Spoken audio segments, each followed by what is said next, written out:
Alam mo ba na halos lahat ng nagalagangang manok ay nagtatapon ng isang sangkap araw-araw na? Sa totoo lang, ay kayang doblehin ang produksyon ng itlog ng iyong mga inahin. At hindi ito nabibili sa tindahan. Hindi ito gamot at tiyak na hindi, ito isa sa mga kemikal na gustong ipabili sa iyo nga industriya. Ito ay isang bagay na marahil ay nasa kusina mo na ngayon at hindi mo man lang alam. Nang matuklasan ko ang tip na ito, akala ko biro lang, ngunit ang mga resulta ay napakaganda kaya nagpasya akong gawin ang video na ito upang ibahagi sa inyo. Ngayon, ipapakita ko sa iyo kung ano mismo ang ginawa ko, paano ko ginawa, at higit sa lahat, bakit ito napaka-epektibo. At siguraduhing manatili hanggang sa huli dahil ibubunyag ko ang pangalawang tip na mas nakakagulat pa na hindi alam ng karamihan sa mga profesional na nagmamanukan. Kung nakatulong sa iyo ang video na ito, pindutin ang like at mag-subscribe sa aking channel upang hindi ka makaligtaan ng anuman. Simulan na natin. Una, ipaalam ko sa iyo kung paano nagsimula ang lahat. Mga 2 taon na ang nakalipas, ang aking mainahin ay dumadaan sa isang napakalungkot na yugto. Mayroon akong 8 inahin at may mga araw na nakakakuha lang ako ng 2 o 3 itlog. 2 o 3 itlog mula sa 8 inahin? Nay, magini mo ba? Nakakabigo, nakakapanghinangang loob. Pakiramdam ko ay tama ang lahat ng ginagawa ko. Pinapakain ko silang sa tingin ko ay balanseng dieta. Mayroon silang malinis na kulungan, sariwang tubig, at espasyo para maglibot ngunit walang gumana. Nagsimula akong magtaka kung may sakit ba ang aking nga manok? Masyado na ba silang matanda? O ako lang ba ay isang masamang tagapag-alaga? Ginawa ko ang ginagawa nga lahat sa masandaling iyon. Nahanap akong nga solusyon, nanut ng dose-dose ng video, nabasa ngang artikulo, tanong sa mga forum at hulaan mo kung ano ang laging ipinapayo sa akin. Bumili nga mapandagdag sa pagkain, bitamina sa pulbos, espesyal na mineral, at mahiwagang produkto sa napakataas na presyo. Sinubukan ko pa nga ang ilan sa mga ito, hindi ako magsisinungaling. At ang resulta ay halos wala. Siguro dagdag na isang itlog bawat linggo ngunit walang malaki. Handa na akong sumuko at tanggapin na ang aking mga inahin ay hindi magagaling na mangitlog. At pagkatapos isang araw, may nagbago. Bumisita ako sa aking kapitbahay, si Manong Pedro, isang dating magsasaka na lampas 70 na taong gulang na nag-alaga ngang manok sa buong buhay niya. Mayroon siyang 12 inahin at sumpa ko, nangangalap siyang itlog na parang may vending machine. Bawat inahin, isang itlog bawat araw, minsan higit pa. Tinanong ko siya kung ano ang sikreto at ang kanyang sagot ay nagpahanga sa akin. Tiningnan niya ako na may ngitingang, isang taong nakakaalam ngang hindi alam ngang iba. At sinabi niya ang isang pangungusap na hindi ko malilimutan. Sinabi niya sa akin na ang problema ay hindi kung ano ang pinapakain ng mga tao sa kanilang manok, kundi kung ano ang hindi nila ipinapakain sa kanila. Kaya, ito ang ipinaliwanag sa akin ni Manong Pedro at dito nagkaroon ng saysay ang lahat. Kailangan nga inahin kakiyom upang makagawang shell ngang itlog. Karamihan sa mga tagapag-alaga ay alam iyon. Ngunit ang hindi napaktanto ngang marami ay ang dami ng calcium na kadalasang ibinibigay sa mga komersyal na pakain ay madalas na hindi sapat. At higit sa rito, hindi ito ganong nasisipsip ng kanilang katawan. Ang katawan ngang inahin ay kailangang magtrabaho ng napakahirap upang makuha ang calcium mula sa mapang industriya na pinakmumulan na ito. At madalas, hindi ito makakuhang sapat upang makagawang isang itlog araw-araw. Ang resulta ay nangingitlog ito bawat 2 araw o kahit bawat 3 araw. Hindi dahil tamat ito o may sakit, kundi literal na kulang ito sa hilaw na materyales para makagawa ng itlog. At dun pumasok ang tip na gawang bahay. Ang ginawa ni Manong Pedro sa loob ngang maraming dekada ay ang pa-recycle nga balat ng itlog. Oh, tama ang dinig mo. Ang mabalat ng itlog na itinatapon mo sa basurahan tuwing umaga pagkatapos ng agahan. Ngunit mag-ingat, hindi lamang ito basta-basta itatapon sa kulungan. Mayroong isang tiyak na pamamaraan. At ang pamamaraang ito ang gumagawa ng pakakaiba. Kung gagawin mo lamang ito ng basta-basta, hindi lamang ito hindi magiging epektibo, kundi maaari ka pang makaliha ng isang seryosong problema na sasabihin ko sa iyo mamaya. Napakasimpang pamamaraan ngunit nangangailangan itong kaunting disiplina. Una, kolektahin ang lahat ng iyong mga balat ng itlog. Siyempre, mula sa iyong mainahin ngunit, maaari ding mula sa mabalat ng itlog na ginagamit mo sa kusina hanggat maaari. Susunod, mabilis mo itong banlawan sa ilalim ng gripo upang alisin ang anumang nalalabingang puting itlog. Pagkatapos ay ilagay mo ito sa isang baking tray at ilagay sa oven nga 20 minuto sa katamtamang init. Ang hakbang na ito ay lubos na mahalaga at ipapaliwanag ko kung bakit. Ang pagbabaki nito ay may dalawang mahahalagang epekto. Una, inaalis nito ang anumang potensyal na bakterya, lalo na ang salmonella na matatakpuan sa balat. Pangalawa, at ito ang pinakamahalagang punto, ang init ay nagbabago sa istruktura ng calcium sa balat at ginagawang mas madali para sa inahin na makuha ito. Ito ay parang ang pagkakaiba sa pagitan ngang pagkain nga hilaw na pagkain at nilutong pagkain. Mas mahusay na natutunaw at nasisipsip ng katawan. Kapag nayalis na ang manggabalat ng itlog sa oven at lumamig, durugin mo ito. At narito ang isang mahalagang detalye na halos walang nagbabanggit. Kailangan mong durugin ang nga ito ng sapat upang hindi na sila mukhang nga balat ng itlog. Ito ang seryosong problema na sinabi ko sa iyo kanina. Kung ibibigay mo sa kanila ang mga piraso ngang balat na mukhang balat pa rin ng itlog, ang iyong mga inahin ay gagawa ngang koneksyon sa pagitan ng balat at ng itlog at hulaan mo kung ano ang mangyayari. Magsisimula silang tumuka at kumain ng sarili nilang nga itlog mismo sa pugat. Ito ay isang napakahirap na ugali na iwasto kapag nabuo na. Nakakita ako nga mamanukan na nawalan ng kalahati ng kanilang produksyon dahil dito.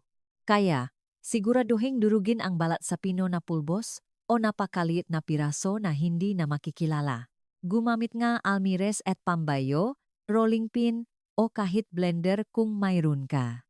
Pagkatapos, ihalo mo ang pulbos ngang balat ng itlog na ito sa kanilang pang-araw-araw na pagkain. Ang inirerekomendang dami ay humigit kumulang 1 kutsara para sa bawat inahin bawat araw. Ihalo direkta sa kanilang butil o pinahalong pagkain.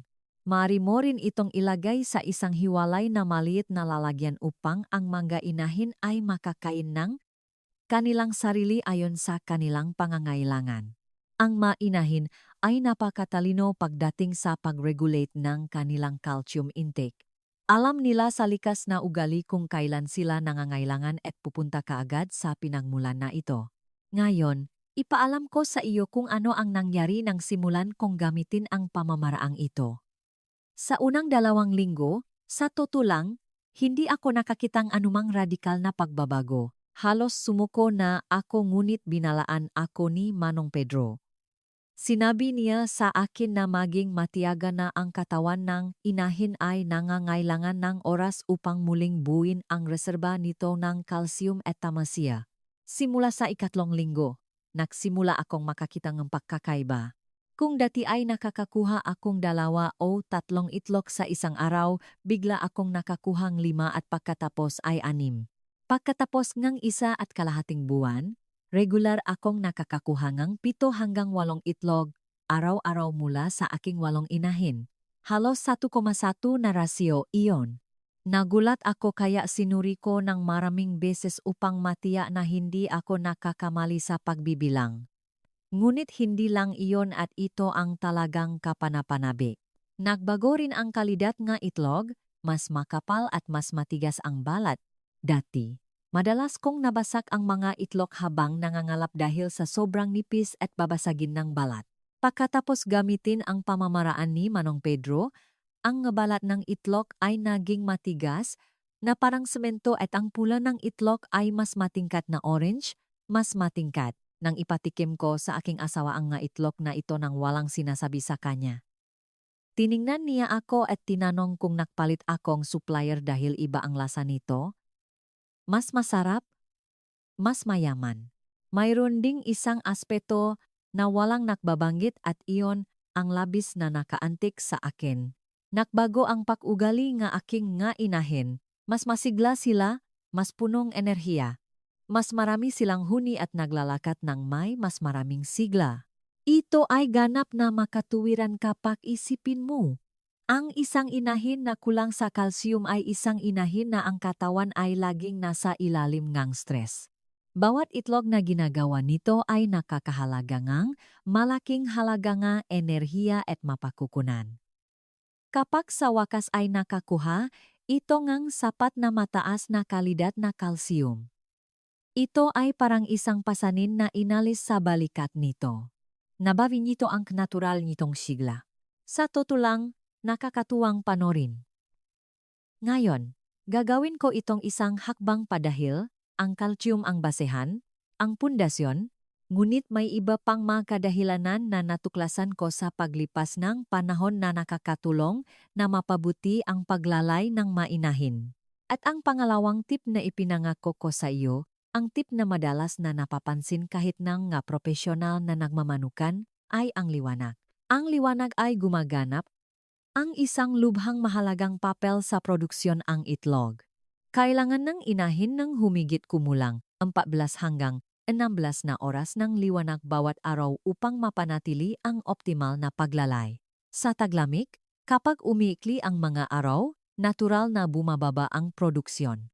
Ito ay batas lamang ng kalikasan. Ngunit ang itinuro sa akin ni Manong Pedro ay maari mong bawasan ang pagbaba na ito sa pamamagitan ng isang napakasimpleng artipisyal na sistema ng pag-ilaw. Hindi kailangan ng komplikado o mamahaling sistema. Ang isang simplang mainit na ilaw sa kulungan na nakatimer upang bumukas sa madaling araw bago sumikat ang araw ay sapat na upang mapanatili ang kinakailangang dami ng liwanag. Hindi natin pinag-usapan ang tungkol sa pag-iwan ng ilaw sa buong gabi, kailangan ng gainahin na magpahinga. Ngunit ang pagdarakda ng 2 o 3 oras ng liwanag sa umaga ay maaring gumawa ng isang kamanghamanghang pagkakaiba, lalo na sa madilim na buwan. Nang pinaksama ko ang tip sa calcium at ang tip sa liwanag, ang aking mga inahin ay naging mga makinang mangitlog at sinasabi ko iyon ng may buong paggalang at pagmamahal na ibinibigay ko sa mga hayop na ito. Nasa mahusay silang kondisyon. Masaya, sapat ang pagkain, at nanggingitlog nang hindi kailanman. Nagsimula pa nga akong magkaroon ng napakaraming itlog para sa aking pamilya at nakapagbigay pa ako sa aking mga kapitbahay. Nang ikinuwento ko kay Manong Pedro ang aking maresulta, ngumiti lang siya at sinabi sa akin, sabi ko na nga ba, gusto ko ring ibahagi sa iyo ang ilang mga pagkakamali na nagawa ko sa simula na kailangan mong iwasan. Ang unang pagkakamali ay ang hindi paglilinis ng kulungan ng madalas. Ang maruming kulungan ay pinagmumulan ngang stress para sa mga inahin at ang stress ay kaaway ngang paglalay. Ang mga inahin na nabubuhay sa malinis at komportableng kapaligiran ay natural na mas maraming itlog. Ang pangalawang pagkakamali ay ang biglaang pagbabago sa dieta ng nga inahin. Kung ilalagay mo ang pulbos ng balat ng itlog o gagawa ng anumang iba pang pagbabago sa dieta, gawin ito ng dahan-dahan.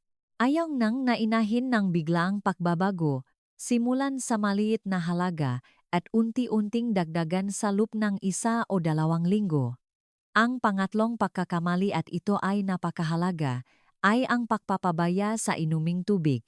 Ang malinis at sariwang tubig marahil ang pinaka-underrated na kadahilanan sa produksyon ng itlog. Ang isang itlog ay halos binubuang tubig. Kung ang iyong mga inahin ay walang ekses sa malinis na tubig sa sapat na dami, hindi sila makakapag-produce ng itlog ng mayos anuman ang dami ng kalsiyum na ibigay mo sa kanila. Mayroon pa akong isang bagay na idarakdak bago magtapos. Ang pinaka-nakakabilib sa akin sa buong karanasang ito ay hindi lamang ang pagtaas ng produksyon ng itlog. Ito ay ang koneksyon na nabuo ko sa aking mga manok at sa lupang ito.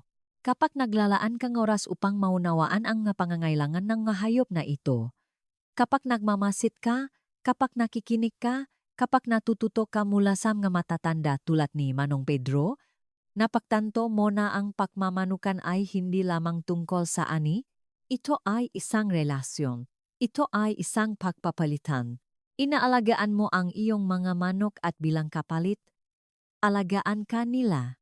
Mayroong isang bagay na napakakasya sa pakuhang sariwang itlog sa umaga.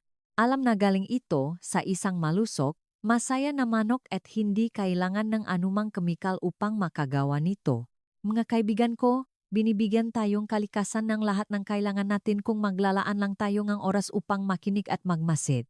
Gustong industriya na maniwala ka na kailangan mong bumili na mamahalin at komplikadong produkto upang magtagumpay. Ngunit ang katotohanan ay ang pinakamahusay na solusyon ay madalas ang pinakasimple. Mga recycle na balat ng itlog, magandang ilaw, sariwang tubig, maayos na pinapanatiling kulungan at maraming pagmamahal. Iyon lang kung ang isang matandang magsasaka sa probinsya ay kayang doblehin ang produksyon ng itlog ng manok gamit ang mga simpleng pamamaraan na ito. Kaya mo rin? Taos puso akong umaasa na nakatulong sa iyo ang video na ito. Kung gayon, ibahagi ito sa mga nag-alaga ng manok o nangangarap na gawin ito balang araw. Pindutin ang like kung may natutunan kang bago at mag-subscribe sa aking channel dahil marami pa akong sikreto sa bukit na gustong ibahagi sa iyo. Sa susunod na video, ipapakita ko sa iyo kung paano ako nakabuo ng perpektong kulungan ng manok gamit ang mga recycled na materyales sa halagang mas mababa sa €50 at magugulat ka sa resulta. Makita-kita tayo kaagad. Kung binago ngang pamamaraang ito ang iyong pananaw sa pagmamanukan at pag-alaga ngang iyong nga hayop, huwag kalimutang mag-subscribe at i-like ang video na ito. Dito sa aking channel, hinuhukay namin ang nga sikretong lupa na minsan ay nakalimutang ng panahon, sama-sama nating pagyamanin ang isang mas malusok na kinabukasan. Ang susunod na kayamanan ng bukit ay malapit ng ibunyag. Konklusyon. Ang pag-alaga nga manok para sa produksyon ng itlog ay hindi kailangang maging komplikado o mahal. Sa pamamagitan ng paggamit ng simpleng pamamaraan tulad ng pagre-recycle ng balat ng itlog na may tamang pagproseso at pagbibigay ng sapat na liwanag, malinis na tubig at maayos na kulungan, ang mga magsasaka sa Pilipinas ay maring makita ang malaking pakta sa produksyon at kalidad na kanilang makaitlog. Ang pag-unawa sa pangangailangan ng nga hayop at pagmamahal sa kanila ay ang tunay na susi sa tagumpay. Salamat sa pagbabasa at sana ay nakatulong ito sa iyong pagmamanukan.